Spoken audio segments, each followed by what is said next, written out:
তোমাকে না সাজলেও দেখতে খুব সুন্দর লাগে, তোমাকে না সাজলেও দেখতে কিন্তু খুব সুন্দর লাগে। এমন কথাটি কিন্তু প্রশংসা নয়, এমন কথাটা কিন্তু প্রশংসা নয়, এটি কিন্তু খরচ কমাতে বলা হয়, এটি কিন্তু খরচ কমাতে বলা হয়।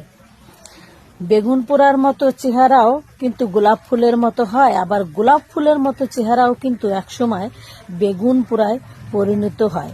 সবকিছু যতনের কাছেই হেরে যায়, সবকিছু যতনের কাছেই হেরে যায়। যত্ন পেলে সৌন্দর্য হয়ে ওঠে তার চেহারা, সুন্দর মন, চারিদিকের পরিবেশ সবকিছু সুন্দর হয়ে ওঠে যত্নের মাধ্যমে। যত্ন যদি না করা হয়, ভালো জিনিসটাও কিন্তু খারাপে পরিণত হয়। যত্ন না পেলে ভালো জিনিসটাও কিন্তু খারাপে পরিণত হয়। 80 বছরের বুড়িকেও যদি যত্ন